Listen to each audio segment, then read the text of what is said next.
दोस्तों, आज की कहानी है सासू माँ। आप हमेशा बोलती हो सारा काम मैं करती हूँ, तो आप ही करिए। दोस्तों, कहानी शुरू करने से पहले अगर आपने चैनल को सब्सक्राइब नहीं किया हो तो कर लीजिए, ताकि आपके पास पहुँच सके हर नया वीडियो। ये क्या बात बात पर टसुए बहाने लगती हो? तुम्हें पता है मुझे आंसू बहाना बिल्कुल पसंद नहीं, देख कर ही दिमाग खराब हो जाता है। Pushpa, I hate tears.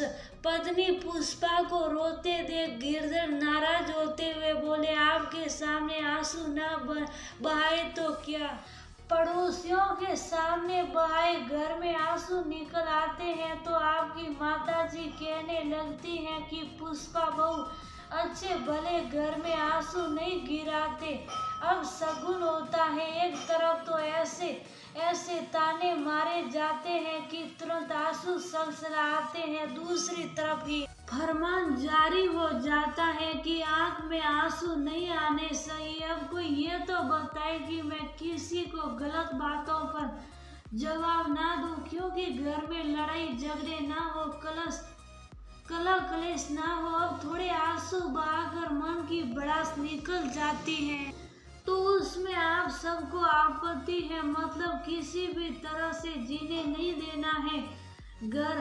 कुछ बहू को अब यार रात में थक हार कर घर आओ तो बार अम्मा दिमाग खराब कर लेती है, और कमरे में तुम घर में घुसते ही अम्मा शिकायतों का पुलीला लिए बैठी रहती है, और कमरे में तुम हम भी पूरा दिन प्यार के दो बोल के लिए तरस जाते हैं। कहते हुए गिरधर जी ने पुष्पा को अपनी बाहों में भर लिया। पति के आगोश में जाते ही पुष्पा पिघल गई, लेकिन मन ही मन निश्चय कर लिया कि यहाँ किसी के पास कोई सुनवाई नहीं होनी।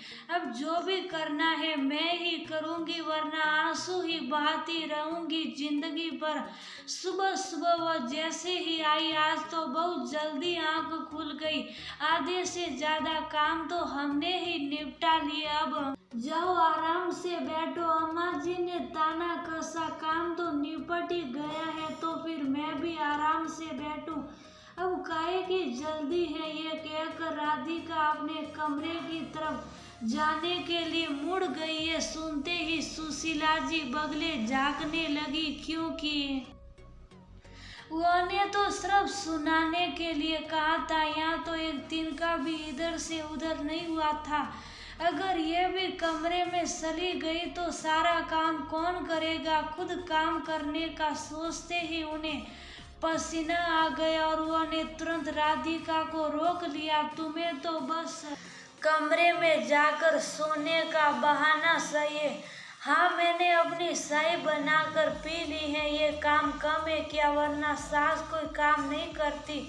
मैंने तो फिर भी चाय बनाकर पी ली। अब आपने कहा कि सब काम हो गया तो मुझे लगा कि अब मेरी क्या जरूरत है, मैं जाकर आराम करूं। राधिका ने खीड़ बनते हुए कहा। राधिका ने सोच लिया था कि अब हर बात का जवाब ऐसे ही देकर वह उनके दिमाग ठिकाने लगाएगी, वरना तो वह सुधरने से रही। थोड़े देर में पड़ोस से रमा सासी आई और दोनों लोग बातें करने बैठ गई। सुशीला जी बोली, भाई मुझे तो अपना शरीर बेकार नहीं करना है, इसलिए मैं तो बहू के साथ घर के काम करवाती रहती हूँ। अभी भी मैं एक टाइम का खाना खुद ही बनाती हूँ। अभी कौन सी बुढ़ा गई हूँ जो अपनी घर गृहस्थी बहू के हाथों में सौंप कर बैठ जाऊं। जीजी, तब तो आप बड़ी ही मान हो, वरना सास कहीं काम करती है, वो तो बैठे बैठे बहुओं पर ऑर्डर चलाए हैं। रमा सासी आलसी शंकित होते हुए बोली। ये सब बातें राधिका के कानों में भी पड़ रही थी। वो ये सब सुनकर बहुत नाराज हुई और बड़बड़ाने लगी, मेरे अलावा इस घर में कोई सुनने के पास तक नहीं आता। बता रही है कि खाना ये बनाते हैं, अब तो सच में खाना यही बनाएगी। 12 बज चुके थे।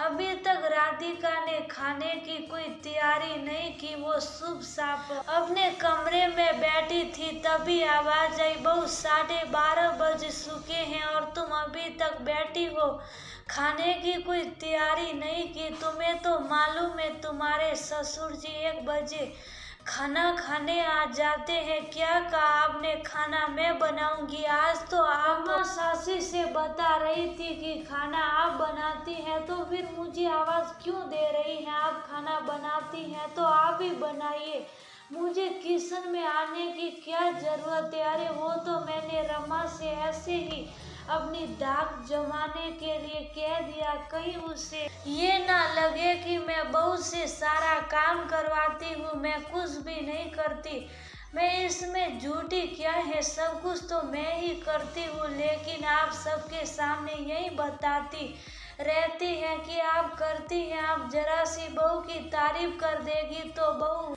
आपके सर पर नाचने लगेगी। अब आप कहती हैं तो बराबर से काम भी करेगी। अब ऐसा बिल्कुल नहीं चलेगा, काम मैं करूं और शाबाशी। आप बटोरे में बेवकूफ बनने वाली नहीं। आपका हर समय का राग बहू कुछ नहीं करती, सब कुछ तो मैं करती हूँ। अब सही रूप में चरितार्थ होगा। आज पुष्पा के ये रूप देखकर पीछे खड़ा देवर मनन हंसते हुए बोला, भाभी आज तो आपके नाम के साथ पुराना वाला पुष्पा आई है टीयर्स फिट नहीं बैठता, बल्कि ये डायलॉग बिल्कुल फिट बैठ रहा है।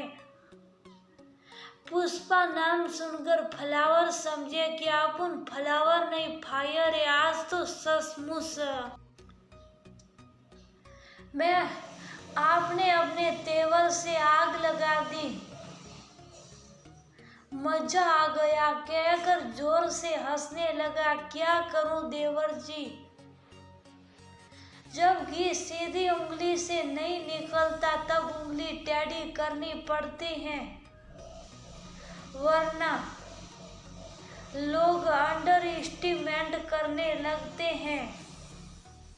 इसलिए आज मुझे बोलना पड़ा, वरना तो आजकल सिर्फ सबकी बातें सुन सुनकर आंसू ही बहाती रही हूँ। लेकिन अब आंसू नहीं बहाऊंगी, बल्कि सच को आईना दिखाऊंगी, कहते हुए पुष्पा के चेहरे पर दृढ़ निश्चय के भाव थे। सासू माँ वो तो समझ गई, अब बड़ी बड़ी बातें करने से कुछ नहीं होने वाला। अब तो बहू भी अपने पुष्पा